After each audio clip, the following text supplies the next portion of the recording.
Well, since being elected in 2014, I've acted as my party's and former European group in spokesman on defence. And I've taken a keen interest in Commissioner President Jean-Claude Juncker's obsession with the development of a future European army.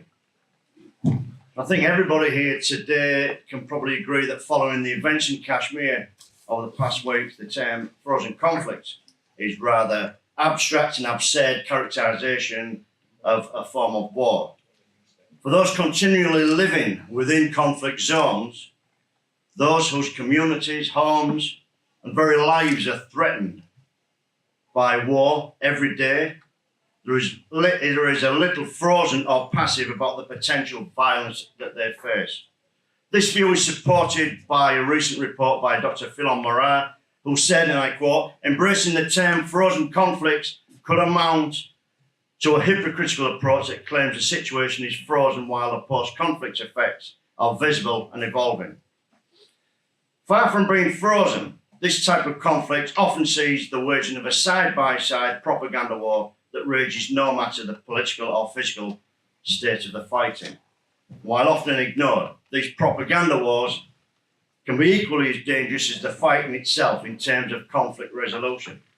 Exacerbated by the extended periods that can characterise frozen conflicts, propaganda wars polarise and harden views on both sides of the conflictual divide.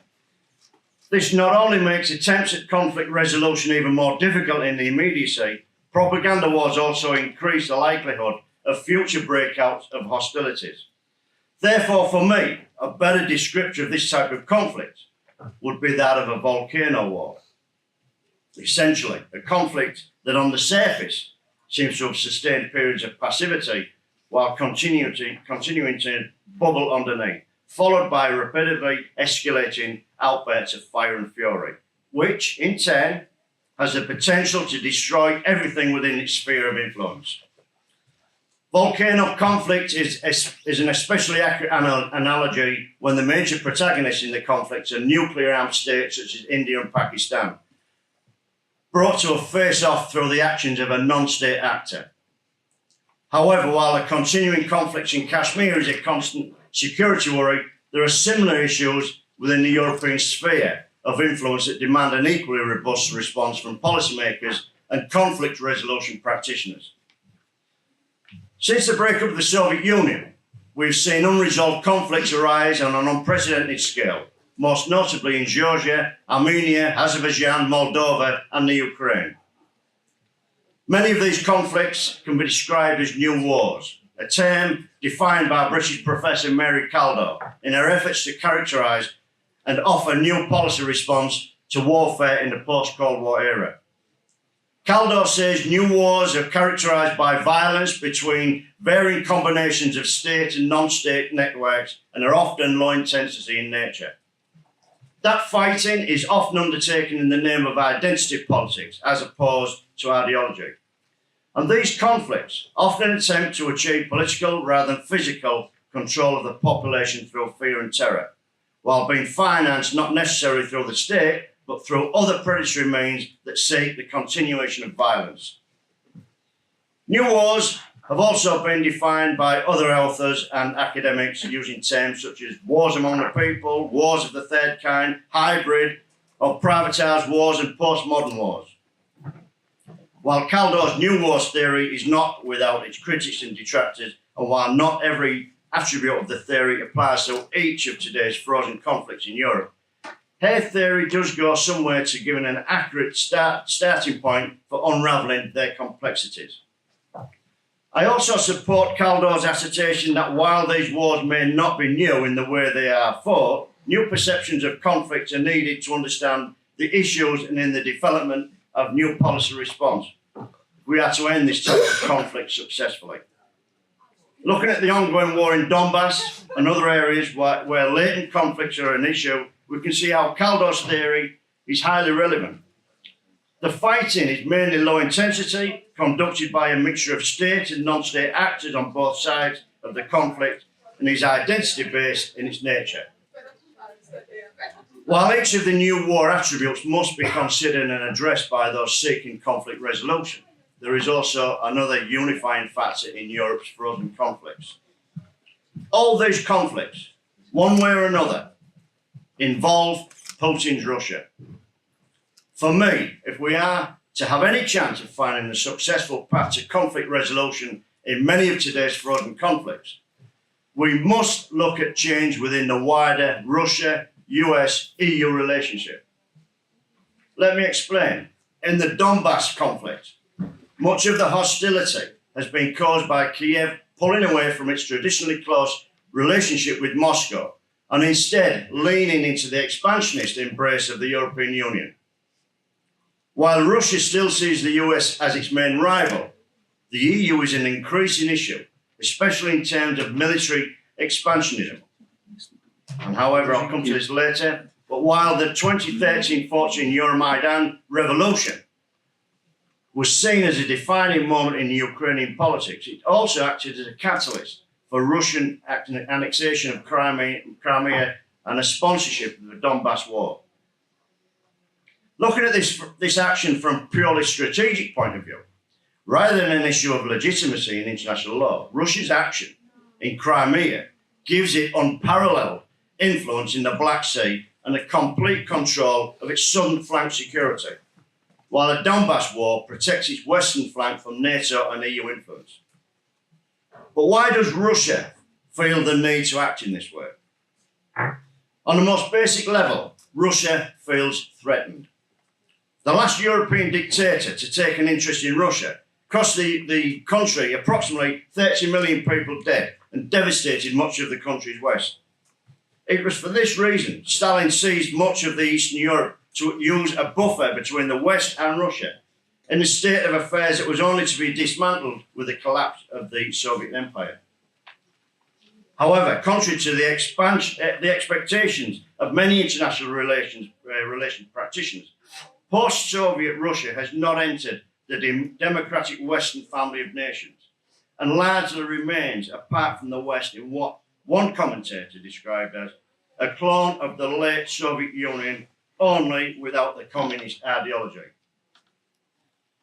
And Russia's failure to become part of the Western family has changed the face of conflict and in politics in Europe, the Middle East and beyond, with some branding the current political situation as the start of the Cold War 2.0. Dr. Viktor Mizin, Deputy Director of the Institute of the International Studies of Moscow State Institute of International Affairs, summed up the situation succinctly when he wrote, "Never since the beginning of the 60s were the relations between Russia and its Western partners so strained." Russian political science pundits have concluded that the West once again has chosen the strategy of containment regarding Russia, which is still again described as a foe and major security threat, almost on par with the notorious ISIS. This attitude has exacerbated all grievances in Moscow, where Cold War ideas of competition and comparison with the West did not die out with the Cold War itself, and the political elite believes Russia is still not seen as an equal, respected or reliable partner. And Russian thinkers may have a point in assuming that the Federation is not seen as a reliable partner, especially as the intransigent attitudes displayed by Moscow of the annexation of Crimea, its actions in Donbass, the downing of the MH17, Putin's support for Assad's use of chemical weapons in Syria, and most recently, the Novichok poisonings in Britain. However, while the European order may look down and berate Russia for continuing to reject the norms of existing international behaviour, they do nothing to temper or restrain Putin's actions or erode his legitimacy. The fact is, the new Russia never shared the fundamental traditional Western values, from the basics of democratic rule and principles of governance, separation of power, human rights and freedoms, or the West's approach toward the resolution of almost all major international crises. It is for these reasons, together with the factionalism present within the Security Council, that the United Nations continues to be a toothless entity in intervening and stopping conflicts of any type, and also why the Western-dominated international community continues to fail to engage Russia adequately. Therefore, it's my conclusion that moving forward, it is critical to conflict resolution efforts to effectively understand the Russian viewpoint. To date, little seems to have been done by either the US or the EU to understand or overcome Russian fears surrounding EU expansionism into what Russia sees as its backyard, or the potential deployment of NATO or EU troops and equipment to Russia's border. This is not to say that former Soviet countries such as Ukraine should not join the EU if their peoples wish. What I'm saying is that until now, the diplomatic side of the EU expansionism has been handled poorly to the extreme. Sad thing is, this poor diplomatic handling is set to continue. It is no secret that Moscow has viewed the European project with ever-growing suspicion, viewing the consolidation of trade and wealth in Europe as a springboard for Russia's arch rival, the USA. In the Soviet era, this view may have been to some extent correct, with Europe's post-war economy kick-started through US aid and with the creation of the US-dominated NATO alliance. However, in the contemporary era, things are changing fast. Firstly, there is President Trump's policy towards Russia and whether he will redefine the traditional alliances of American foreign policy, including the US role within NATO. Then there is the issue of a resurgent Germany, a traditional Russian enemy, once again flexing its muscles to dominate a subservient European Union, a trading bloc with aspirations of becoming a military power through European Defence and Security Union, or put it more simply, the creation of a European army. Since 2014, Jean-Claude Juncker has been obsessed with defence union to, and I quote, face up to Russia, even using his pet troubleshooter Michel Barnier to help draw up plans. Personally, I'm convinced that much of Juncker's desperation for an EU army stems from the fact that without physical military force with which to threaten and cajole international actors, the EU's foreign policy responses are limited to toothless sanctions, much like those of the UN, which actors operating outside of international norms merely ignore or work around.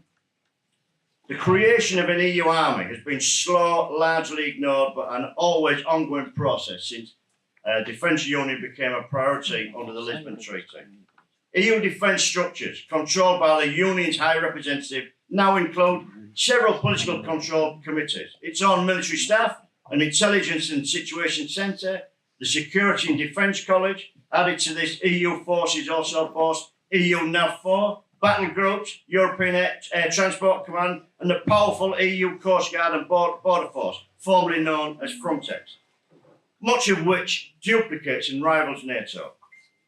However, while NATO has acted as an international counterbalance to conflict due to its transatlantic and diverse European membership, the same cannot be said for an EU army, which I've already stated, is, in my opinion, nothing more than a Clausewitzian extension of diplomacy by any other means in furthering the EU's interests. And EU military aspirations are evident when you read documents such as the Association Agreement between the European Union and the Ukraine. The agreement which Ukraine was set to sign before the annexation of Crimea and the war in Donbass states, the parties shall enhance practical cooperation in conflict prevention and crisis management, in particular with a view to increasing the participation of Ukraine in EU-led civilian and military crisis management operations, as well as relevant exercises and training activities, including those carried out in the framework of the Common Security and Defence Policy. And that the EU and Ukraine shall explore the potential of military technological cooperation, establishing close contacts to discuss military capability improvement, including technological issues. Now, while I in no way seek to excuse Russia's behaviour in the Ukraine, in fact I condemn it, I can also understand why a nervous neighbour, already suspicious of EU and US intentions, would become uncomfortable to the point of considering action necessary when faced with this type of diplomacy. Therefore, I conclude that we must work together in the international community to build trust if we are to put an end to frozen conflicts. Forging new military alliances at the same time as offering economic terms is a Cold War behaviour. There is no place in the international order, and we are to move away from the tit-for-tat international politics today. We must do more to work with those who fail to see our viewpoints and act outside of the traditional international norms. While we must never kowtow to bullies, we must be prepared to understand the worries of our international partners, especially at a time of changing power balances within the international community. And we must be prepared to think of new compromises in response to future challenges perpetrated by both state and non-state actors to find peace. Thank you.